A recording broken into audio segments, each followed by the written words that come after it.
প্রিয় দর্শক বন্ধুরা, যখন বন্যা সব কিছুকে ধ্বংস করে দিয়েছিল, তখনও এর মাঝেই এক শিশু বন্যার মাঝখানে দাঁড়িয়ে তার রবকে ডাকতে শুরু করলো। আর তারপর যা হলো তা এই ভিডিওতে দেখে আপনি অবাক হয়ে যাবেন। বন্যাকে থামানোর জন্য এই ছোট্ট শিশুটি যা করেছে, সেই ভিডিওটা গোটা দেশে হইচই ফেলে দিয়েছে। আপনি এই ভিডিওটি লাইক করুন বা না করুন, তবে এটি শেষ পর্যন্ত অবশ্যই দেখবেন। প্রিয় বন্ধুরা, যে কোনো বিপদ ও দুর্যোগ আল্লাহর ফয়সালায় হয়ে থাকে। কখনো তিনি মানুষকে পরীক্ষা করার জন্য, আবার কখনো তাদের গুনাহের কারণে এমন প্রাকৃতিক বিপর্যয় দিয়ে থাকেন। কিন্তু যারা এমন কঠিন সময়ে আল্লাহকে ডাকেন, আল্লাহ তাদের কখনোই নিরাশ করেন না। আপনি জানেন এই দিনগুলোতে বন্যা কত বড় ধ্বংসযজ্ঞ চালিয়ে গেছে। আমাদের পার্শ্ববর্তী দেশে যখন এই ছোট্ট শিশুটি বন্যার মাঝখানে তার রবকে ডাকলো এবং আজান দিতে শুরু করলো, তখন কি হলো? প্রথমে আপনি এই ছোট্ট শিশুটির ভিডিওটি দেখুন।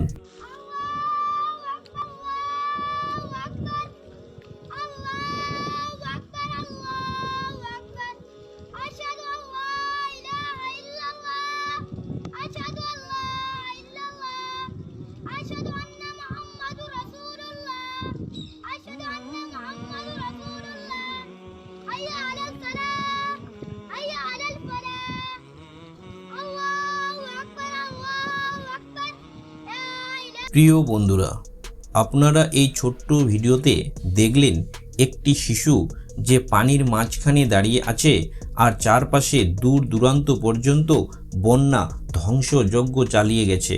সব কিছু ধ্বংস হয়ে গেছে। আমাদের পার্শ্ববর্তী দেশ পাকিস্তানে খুব বড় বন্যা এসেছে। এখনো পর্যন্ত কত প্রাণ চলে গেছে কে জানে। কয়েকদিন আগে সোশ্যাল মিডিয়ায় একটি ভিডিও দেখেছিলাম, যেখানে এক ব্যক্তি হাতে কোড়াল নিয়ে বন্যার সামনে দাঁড়িয়ে যায়। আর অবাক করার বিষয় হলো, সে বন্যা তার দিকে এগিয়ে যাওয়ার বদলে অন্যদিকে সরে যায়। এই শিশু যখন চারপাশে ধ্বংসযজ্ঞ নিজের চোখে দেখল, তখন পানির মাঝখানে দাঁড়িয়ে আজানের মাধ্যমে তার রবকে ডাকতে শুরু করলো। এই শিশুর সাহসকে সালাম জানাই।